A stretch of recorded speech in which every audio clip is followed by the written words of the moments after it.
Shalom Bapak Ibu Saudaraku, jumpa kembali dalam khotbah Kristen hari ini.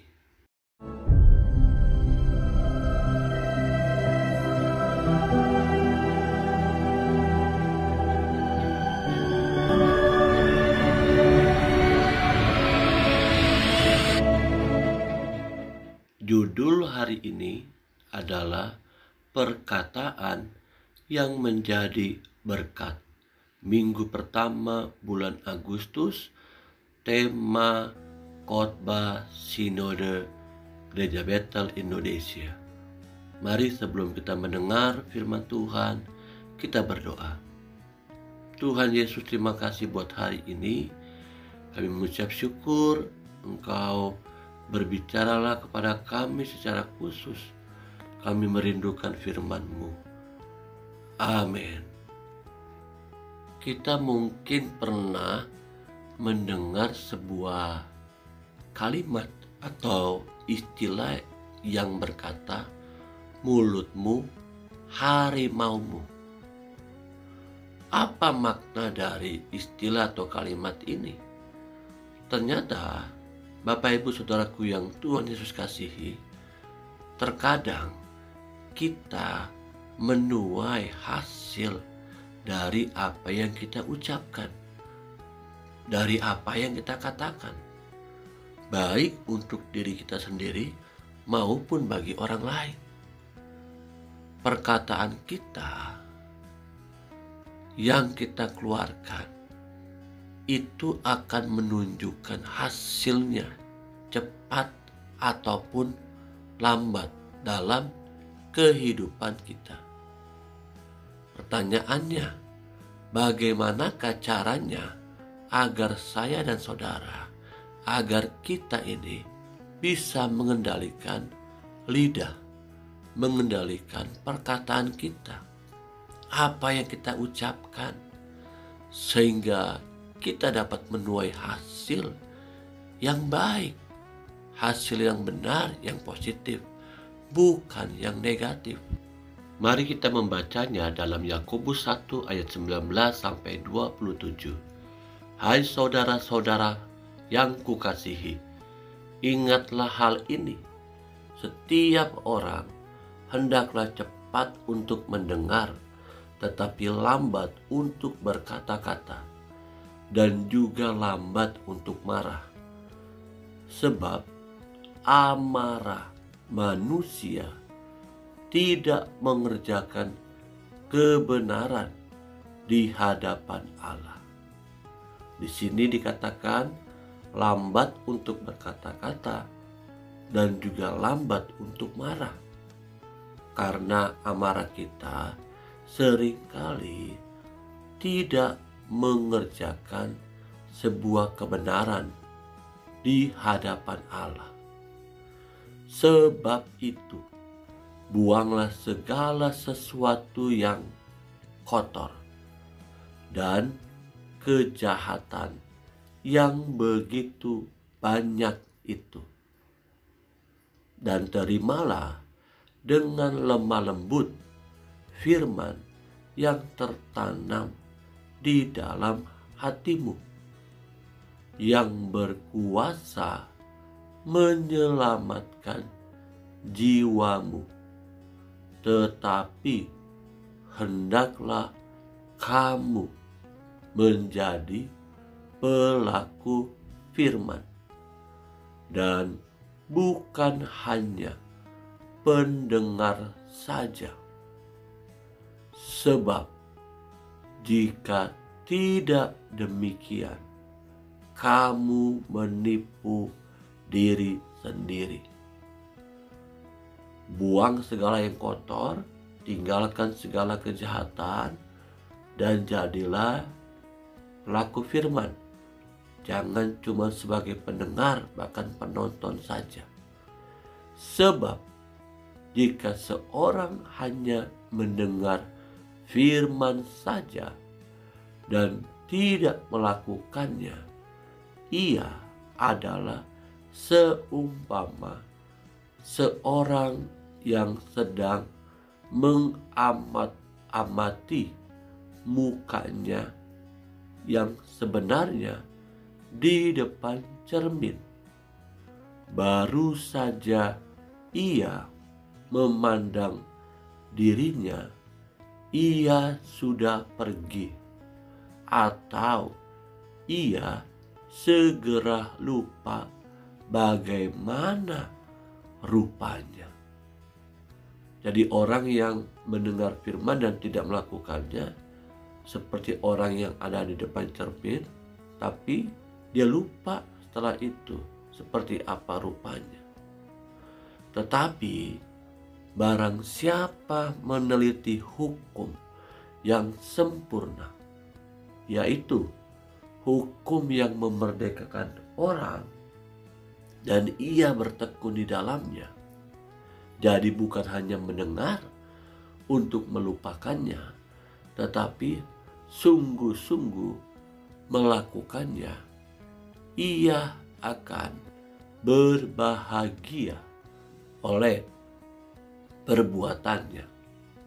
Jikalau ada seorang menganggap dirinya beribadah, tetapi tidak mengekang lidahnya, ia menipu dirinya sendiri. Maka sia-sialah ibadahnya. Kekasih-kekasih yang Tuhan Yesus rindukan, berhati-hatilah dengan ucapan kita, karena dengan ucapan kita pun kita dapat dikenal identitasnya. Identitas seperti apa yang ada dalam diri kita. Kadang akan menjadi sebuah kesia-siaan ibadah kita, tak kala kita tidak bisa mengontrol mulut lidah kita, tidak bisa menjaga perkataan kita, ucapan kita, sehingga setiap kali orang merasa tersakiti dan kita menjadi batu sandungan bagi mereka. Bagaimana dengan kehidupan kita? Selanjutnya dikatakan begini, ibadah yang murni dan yang tak bercacat di hadapan Allah Bapa kita ialah mengunjungi yatim piatu dan janda-janda dalam kesusahan mereka, dan menjaga supaya dirinya sendiri tidak dicemarkan oleh dunia. Artinya, ketika kita sungguh-sungguh datang kepada Tuhan, Tuhan mau dengan ucapan kita menjadi berkat. Karena itu sangat berkuasa, artinya dengan disertai dengan ibadah. Dan ibadah itu pun harus dapat berdampak bagi sesama kita, khususnya para orang-orang yang ada di yatim piatu dan janda-janda yang kesusahan. Nah, yang pertama, cara kita supaya dapat menjaga mulut ucapan bibir kita adalah kita harus menjadi cepat mendengar, lebih cepat mendengar daripada berkata-kata. Ini poin pertama kita. Apakah kita termasuk orang-orang yang lebih cepat mendengar lalu lambat untuk dapat berkata-kata? The powerful kata mendengar. Mendengar bukan sekedar mendengar, tapi menaruh perhatian apa yang sedang kita dengar. Bahkan ada sebuah artikel mengatakan begini, mendengar akan jauh berbeda dengan mendengarkan. Karena dengan kata mendengarkan, kita memberikan perhatian lebih terhadap apa yang sementara kita sedang dengar. Contohnya seperti Maria dan Marta ketika Tuhan Yesus datang ke rumah mereka. Maria mendengarkan perkataan Tuhan Yesus, sementara Marta sibuk dengan urusan rumah tangganya. Mungkin dia juga mendengar, tapi berbeda dengan mendengarkan. Yang kedua, caranya adalah menjadi pelaku firman. Dikatakan tadi dalam ayat-ayat yang kita baca, baiklah setiap kita itu menjadi pelaku firman, bukan hanya pendengar. Ya, karena seringkali tanpa kita sadari kita tidak melakukan firman Tuhan. Jadilah pelaku, bukan penonton.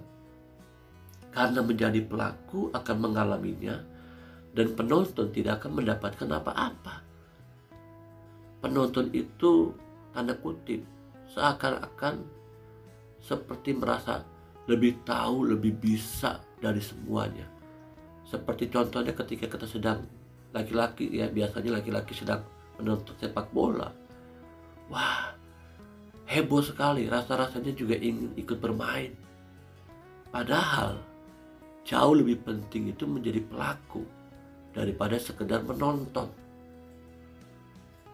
Saya percaya Tuhan mau setiap kita ini menjadi pelaku, bukan saja pendengar, bukan saja penonton. Mendengar dan mendengar itu tidak cukup, tapi setiap kita harus melakukan firman Tuhan apa yang sudah kita dengar.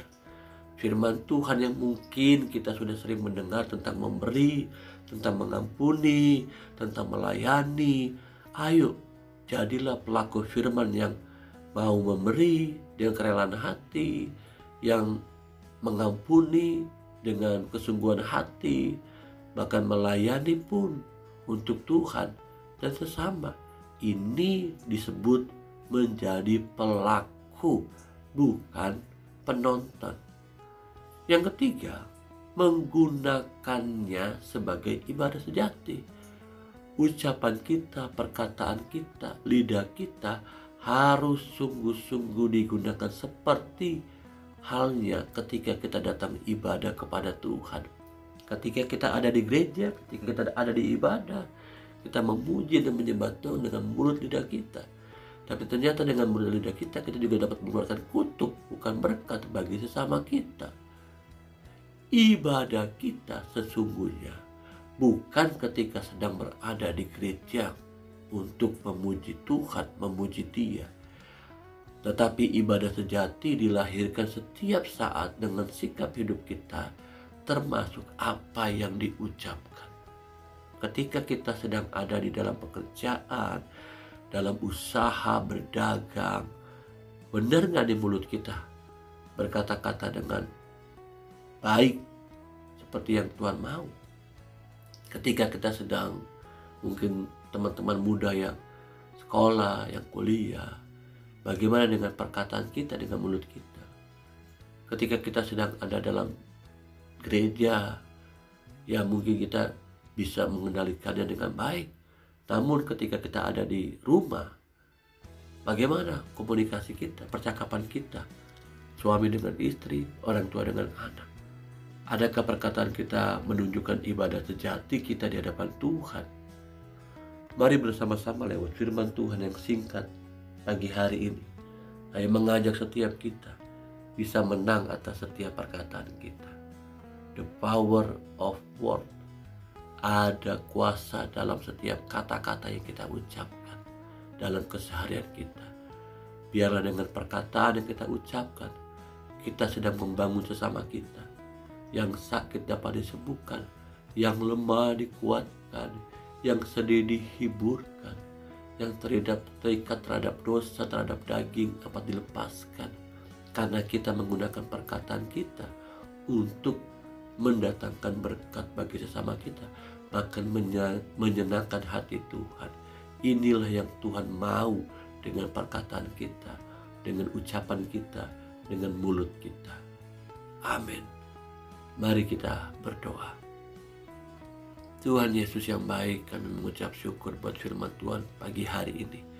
Kau ajar kami untuk kami dapat mengendalikan perkataan kami, ucapan kami, sehingga kiranya ucapan perkataan kami ini dapat mendatangkan berkat bagi orang-orang yang mendengarkannya, bahkan juga menyenangkan hati Tuhan.